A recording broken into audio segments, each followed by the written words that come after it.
and thank you all for being here for the 2023-24 Sports and Co-Curricular meeting. I am Casey Rurup. I'm the new Athletic and Co-Curricular Director at Birchwood. I've been coaching at the district for almost 10 years now, and I've been working here for the past 3, so new to this role, but not new to the district. Before we get started, I want to take a moment just to thank all of you for attending tonight. Parent involvement in sports and co-curriculars is pivotal for our athletes and students, and your support is really appreciated, so thank you all for showing up. I want to point out some things that we have. So as you walk around tonight, a lot of you have already seen it, but all the sign-ups for sports throughout the year are at this front table. We got fall sports schedules are already made and put out. They may be updated at some point, so be looking for that. That's just what I have to go off of right now. And then in the middle there is the most important one. We need you guys to all volunteer. We have a lot of different volunteers needed for each home game. It takes about 7 to 10 volunteers.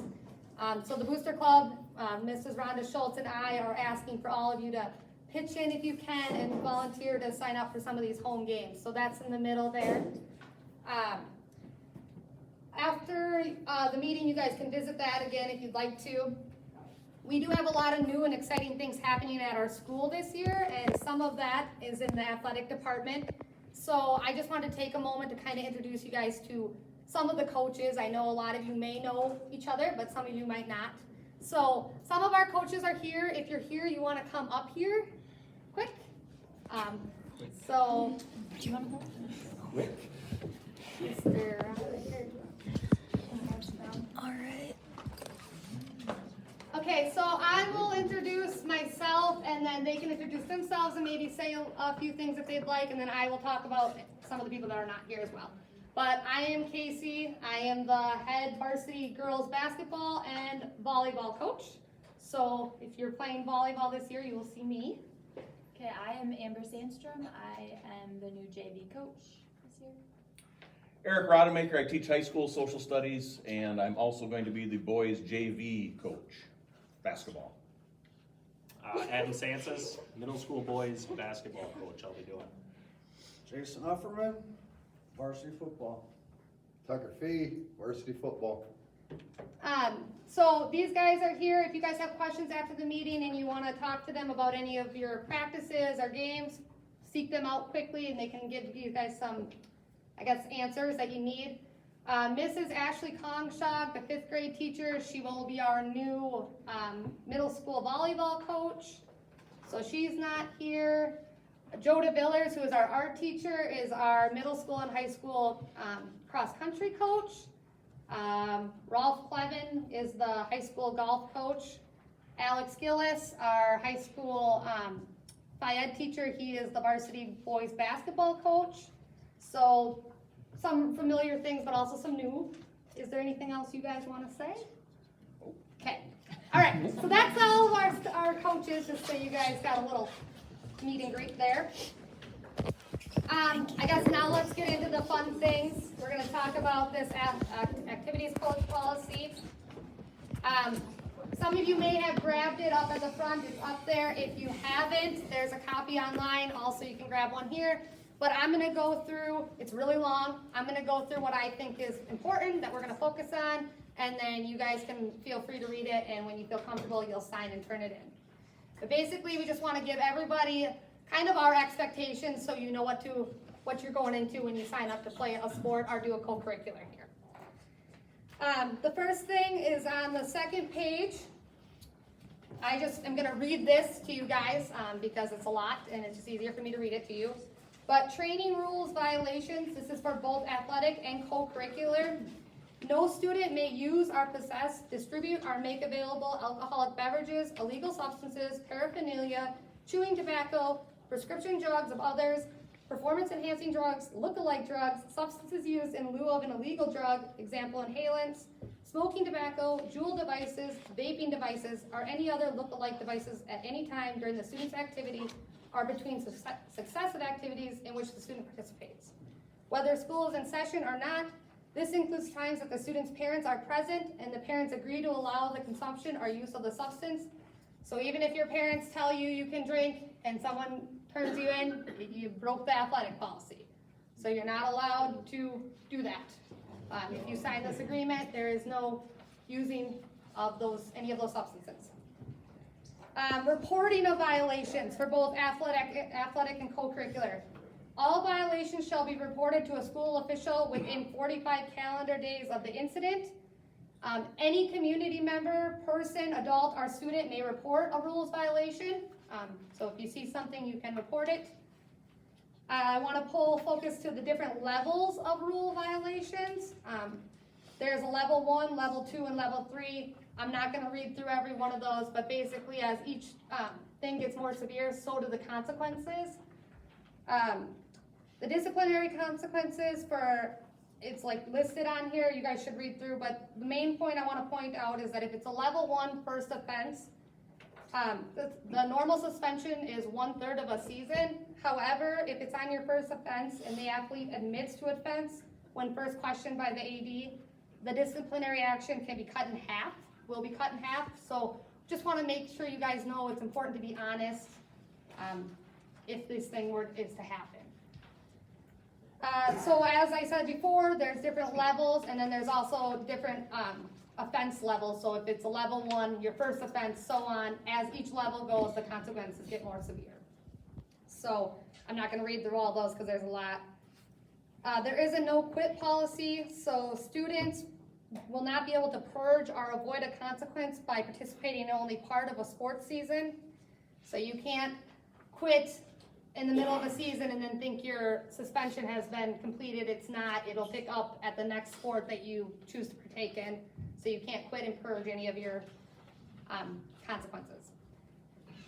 I want to point out that for disciplinary consequences for co-curricular activities, it's instead of missing games, it is the number of days that a student will miss for that.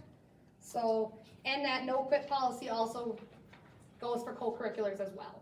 So not just athletics. If you are a transfer student or have a transfer student or a foreign exchange student, please come see me immediately.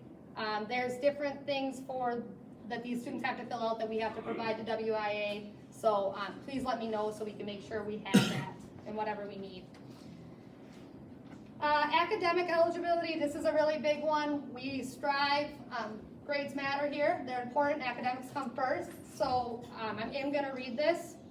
All athletic and co-curricular participants will have their grades monitored weekly by the guidance counselor and or athletic director and the student. Students who do not meet criteria set by the athletic director may be required to participate in the after-school study sessions. Mrs. Schultz did email me and wanted me to let you guys know that study table will be from 7 to 8 a.m. and 3:30 to 5 p.m. Students who are not required can come anytime to work in a quiet area, but students who are required will get credit for their time based on the half hour. So a student who comes in at 7:15 a.m. will be recognized as coming in at 7:30 and must stay until 8, because those are the provided times she has allotted. And that is in Mrs. Schultz's room, so you will report there and she will track that. Can I ask that? Oh, yeah, go ahead, Doctor. If you're in football, because our bus leaves right after school, you better be in the morning session. Because you're not missing practice. And if you do miss practice, that's your choice, so that when it comes game day, that's also our choice, just so you know. Sometimes she does offer it over lunch too, but it doesn't sound like she said that from the get-go, so I wouldn't count on that unless she makes that known throughout the year, but that might be an option as well. So there's a difference between end of quarters and mid-quarter grades. So at the end of quarter grades, a failing end of quarter grade by the student requires suspension from contest for 2 weeks and or at least 1 game. Suspension due to failing grades begins on the date the report card grades are released to the parent or the student. If a student is failing during 4th quarter, that will carry over into the next year. There are some ways to do some summer school options in there if you want to do that. A failing mid-quarter grade will result in the student being on academic probation for the remainder of the quarter. During this time, if a student has a failing grade in any class, that's what's checked each Monday, they will be ineligible for athletic practices, in our competitions, in our co-curricular events for the entire week. Each student is required 1 hour of study table each day, either before or after school.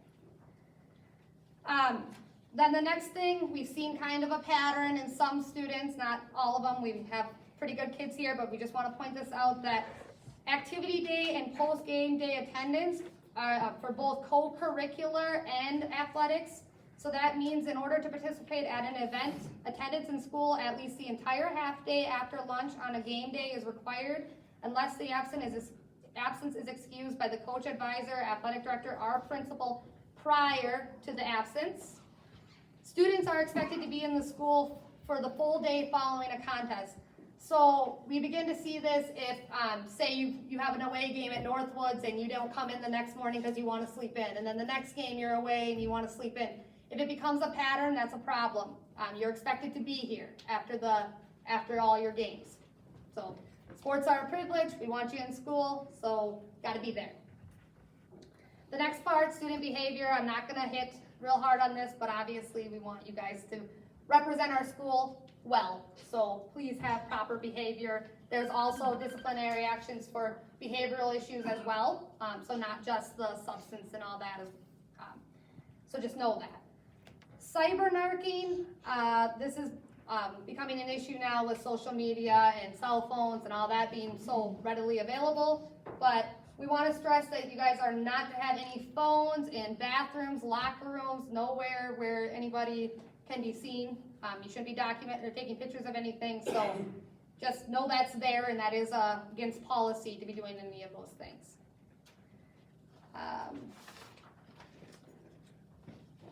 The next page is about the appeal procedure. So just to make you guys aware that if I rule on something and the parent or the student do not agree with my ruling, there is an appeal procedure. The first one would be, step one would be to appeal to the athletic council.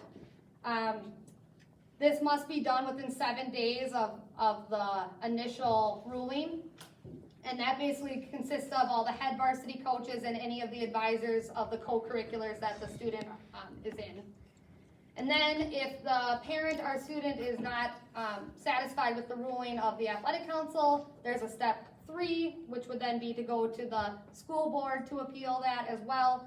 Again, that must be done within 7 days of the ruling that you're given the written notice of. And then finally, parental behavior.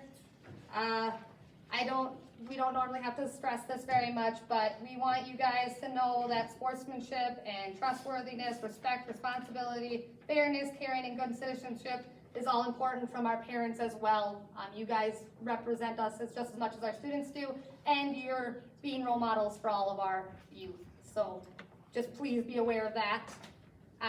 So then the final thing is just this agreement of parents and students. After you have heard this whole thing and you look through the policy, you, in order for your student to participate in any athletic events or co-curricular, you and your student must sign this and hand it in to me.